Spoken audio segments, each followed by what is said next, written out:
Welcome back to Market on Close. We've got less than 10 minutes left in the trading day here on Wall Street. Time now for the big picture. We want to welcome in the team from Charles Schwab. We've got Mike Townsend, Managing Director, Legislative and Regulatory Affairs, and Michelle Gibley, Director of International Research, both with Charles Schwab. Thank you both for joining us this afternoon. So, Mike, let's talk about the big picture here when it comes to the government focus. We've got a lot of both policy and political action this week. What should we be paying attention to?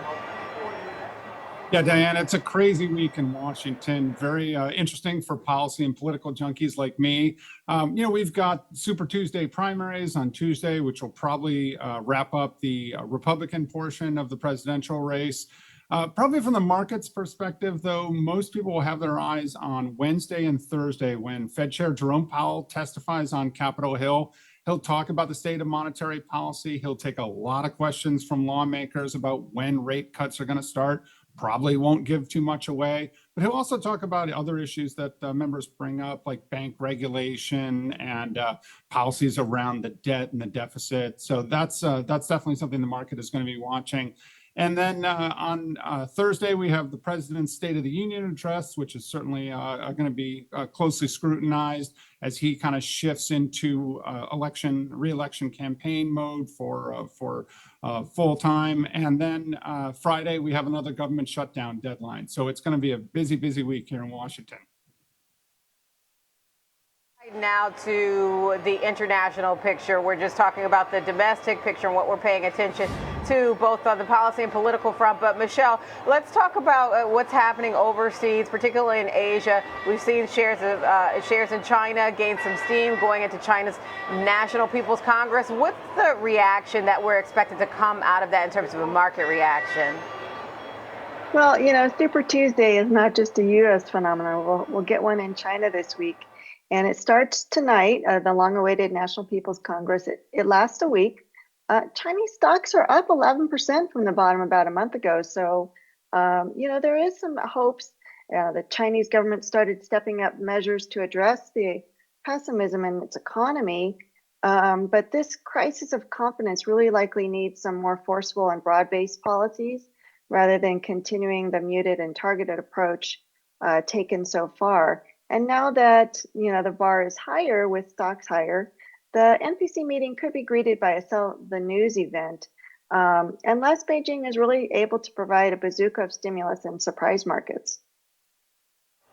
All right. And Michelle, really quickly, I just want to ask you about what's going on in Japan. We've seen a breakout in terms of the Nikkei. That continues to rise.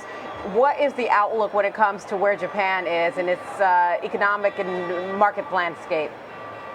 Yeah, Japan's Nikkei 225 index surpassed 40,000 overnight. It's up 20% in local currency, outperforming the S&P 500 of 8%. And the reason is there's just a lot of positive things happening in its economy. They might be leaving deflation in the past. Companies are putting cash to work rather than sitting on it. And earnings are expanding. Stock buybacks hit a record amount last year, and it remains our favorite stock market globally. The price to book for MSCI Japan is half of that for the rest of the world ex-Japan.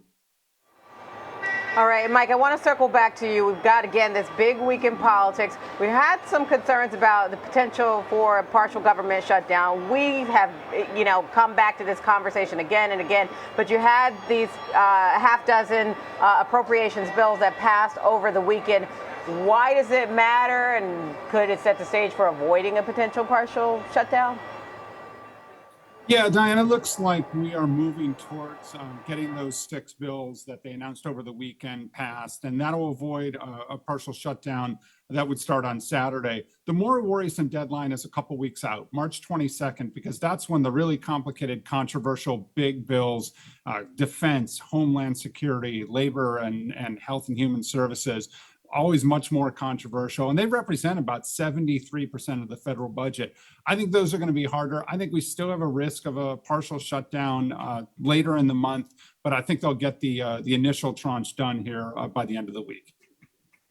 All right, we've got both risks and the road ahead. Mike Townsend, Managing Director, Legislative and Regulatory Affairs, and Michelle Gibley with the International Outlook, Director of International Research, both with our Charles Schwab.